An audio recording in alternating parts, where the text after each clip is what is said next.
Hello friends, welcome to unbeaten test. મિત્રો, unbeaten ટેસ્ટમાં આજે બની રહ્યા છે સિરકાવાળા ઓનિયન, એટલે કે વિનેગરવાળા કાંદા બનાવી રહ્યા છે. હોટલોની અંદર આ પ્રમાણેના આપણે રંગીન એટલે કે ગુલાબી રંગના કાંદા જોતા હોઈએ છીએ. એ કેવી રીતે બને છે એની સિમ્પલ રેસીપી હું તમારી સાથે શેર કરી રહી છું. અને એ બનાવવા માટે મેં અહીં નાના નાના કાંદાનો ઉપયોગ કર્યો છે. તો શક્ય એટલા નાના કાંદા લેવા. આપણે એને બેબી ઓનિયન પણ કહી શકીએ. તો આ પ્રમાણેના નાના કાંદા લીધા પછી એને બંને સાઈડથી આપણે કટ કરી લઈશું અને ઉપરના છિલકા આપણે કાઢી નાખીશું. મિત્રો, જો રેસીપી પસંદ આવે તો લાઈક, શેર અને સબસ્ક્રાઈબ કરવાનું ભૂલશો નહીં અને તમારા મિત્રો સાથે પણ જરૂરથી શેર કરજો અને બેલ આઇકોનને જરૂરથી દબાવજો, જેથી મારી રેસીપી તરત તમારા સુધી પહોંચી શકે. જો કોઈ તમારી કોમેન્ટ હોય તો મને કોમેન્ટ બોક્સમાં જરૂર જણાવશો, જેનાથી મને ઇન્સ્પિરેશન મળે છે. તો અહીં આ પ્રમાણે આપણે કાંદાને છોલી લેવાના છે. કેટલીક વાર આ પ્રમાણે અંદરથી સૂકું પડ પણ નીકળે, તો એવું પડ હોય તો આપણે એને કાઢી નાખીશું.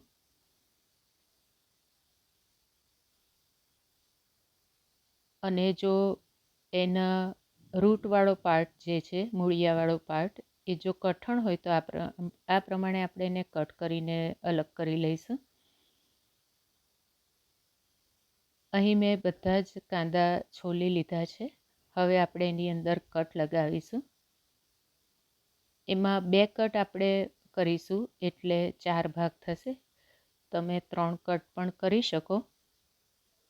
અને ખૂબ જ નાના જો ઓનિયન આપણને મળી જાય તો એમાં કટ લગાવવાની પણ જરૂર હોતી નથી, પરંતુ આપણે અંદર કટ લગાવીએ તો વિનેગરનો ટેસ્ટ ખૂબ ઝડપથી અંદર સુધી ઉતરી જાય છે. અને જો શક્ય હોય ને આપણને લાલ કાંદા મળે તો એનો ઉપયોગ કરીએ તો એનો કલર વધારે સારો આવે છે. અહીં મારાથી એક કાંદો કટ કરતી વખતે વધારે કટ મુકાઈ ગયો અને તૂટી ગયો છે, પરંતુ એનાથી કોઈ તકલીફ થવાની નથી. આપણે એનો પણ ઉપયોગ કરીશું. હવે જો તમારી પાસે નાના કાંદા અવેલેબલ ન હોય અને ગેસ્ટ ઘરમાં આવવાના હોય તો આ પ્રમાણે મોટા કાંદાના લચ્છા બનાવી અને એને પણ સિરકાવાળા બનાવીને આગલે દિવસથી પ્રિપેરેશન કરી શકાય. તો અત્યારે આપણે આખા કાંદા અને લચ્છા બંનેને સિરકાવાળા બનાવવાના છીએ, એટલે કે વિનેગરવાળા બનાવીશું. અને ખૂબ જ નેચરલ રીતે આપણે એમાં કલર લાવવાના છીએ, એટલે આપણે અહીં એનો બીટનો ઉપયોગ કરીએ છીએ. અત્યારે તમારી સાથે રેસીપી શેર કરવા માટે હું ખૂબ ઓછા પ્રમાણમાં બનાવી રહી છું, તેથી મેં અડધું બીટ લીધું છે, કારણ કે આપણે કાંદા પણ ઓછા લીધા છે.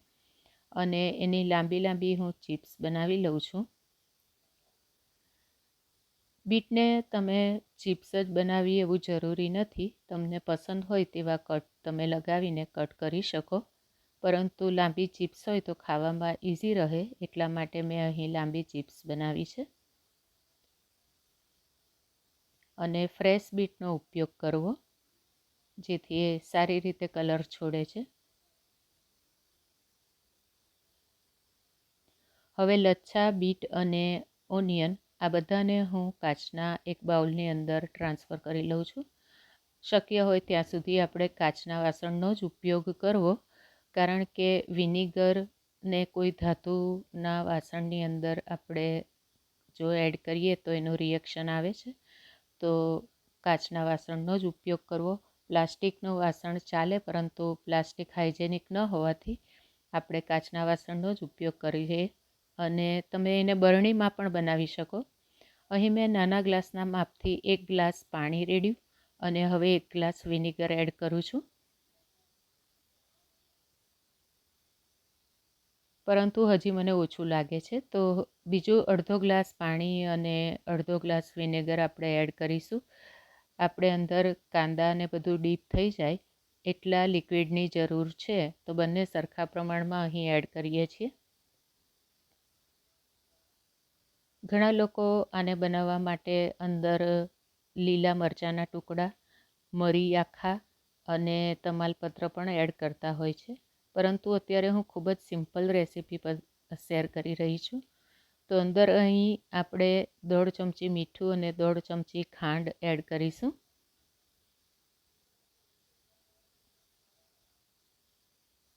અહીં ખાંડ નાખવી જરૂરી છે, કારણ કે એનાથી કાંદામાં થોડી મીઠાશ પણ આવશે અને વિનેગરનો જે ખૂબ સ્ટ્રોંગ ટેસ્ટ હોય છે એ પણ થોડો માઇલ્ડ થઈ જશે. બધી વસ્તુઓને બરોબર હલાવી લેવી.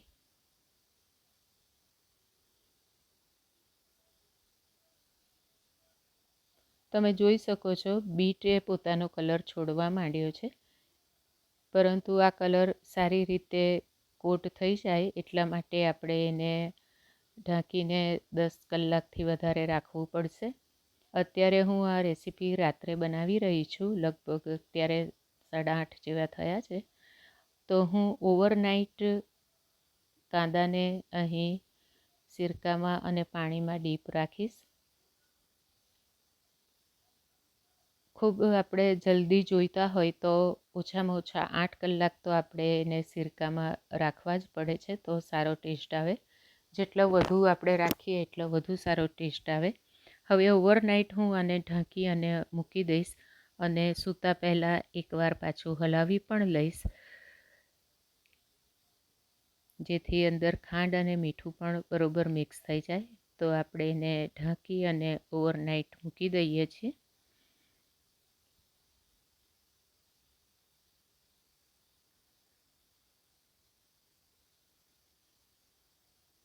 તો હવે આપણે સવારે લગભગ અત્યારે 9 વાગ્યા છે અને હું આ ખોલીને જોઉં છું. તમે જોઈ શકો છો કેટલો સુંદર કલર કાંદા ઉપર આવી ગયો છે.